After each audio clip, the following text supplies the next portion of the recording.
This is day 48 of the Daily Bread Bible Study. We are looking at Numbers chapters 25 and 26. And today we will again see some rebelling against God's structures, God's organization here. In Numbers 25, we'll see some worship of Baal, of Peor, and some anti-Moabite text. Now, I'm not really big on anti-anything texts, but before we begin with a condemnation of the Moabites, I want to remind ourselves of an important Moabite who has a book dedicated to herself in the Old Testament, namely Ruth. Now, the biblical character of Ruth was from Moab, where the conflict will come for Numbers today.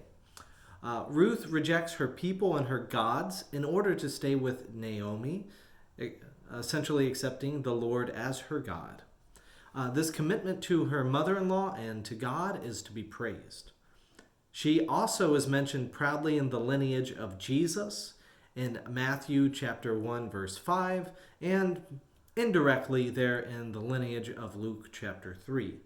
So she is a proud ancestor of Jesus. So how do we make sense of Numbers 25, which condemns Ruth by association for being from Moab? Well, in Numbers 25, this anti-Moabite text is independent of Ruth and overlooks her significance.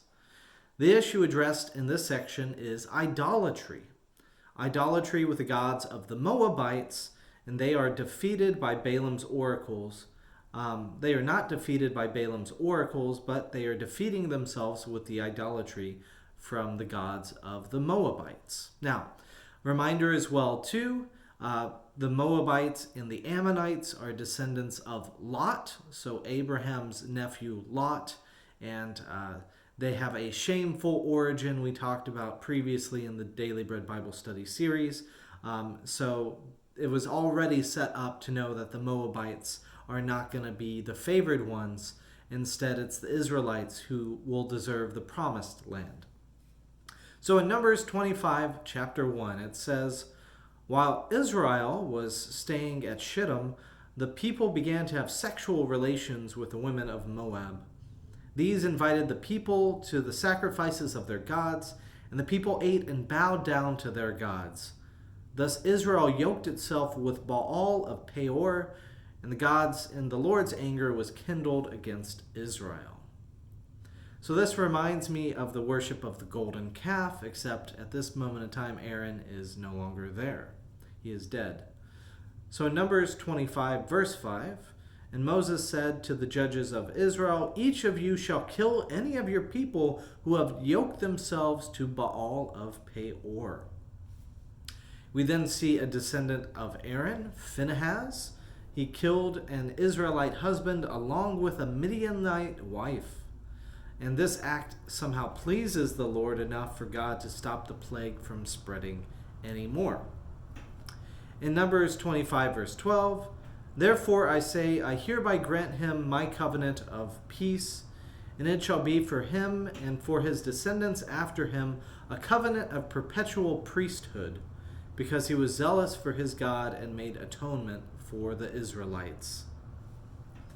The name of the slain Israelite man who was killed by the Midianite woman, or who was killed with the Midianite woman, was Zimri, son of Salu, head of an ancestral house belonging to the Simeonites. So that was in verse 14. The Simeonites were the oldest honorable house at the time because the Reubenites had already left and rebelled.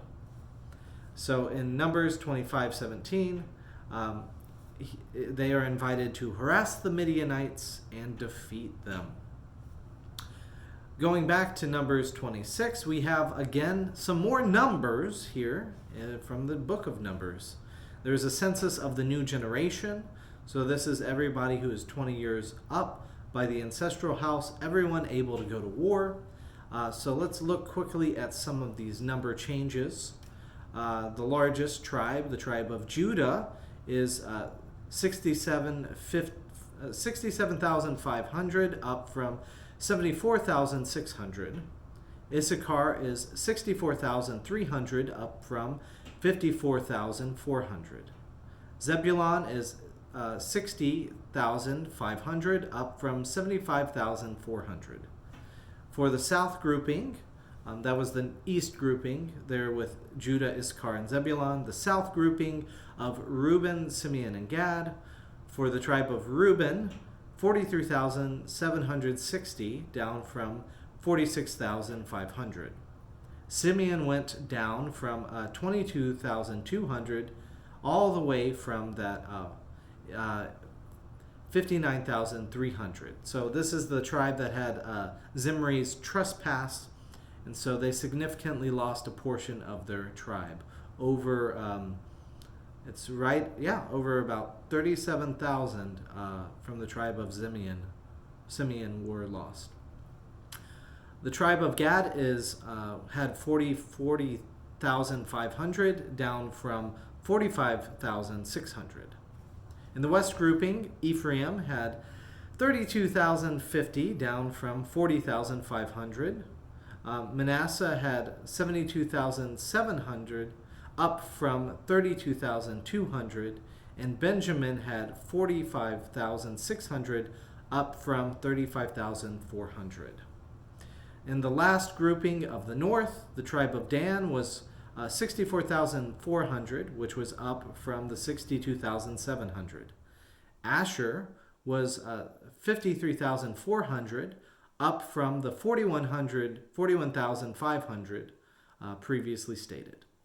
The last tribe of Naphtali, 45,400, which was down from the 53,400 earlier.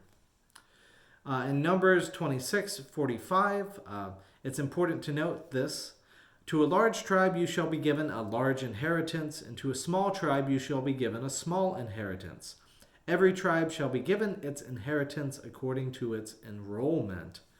And so the largest tribe, again, is the tribe of Judah, which will become the tribe of the Jews.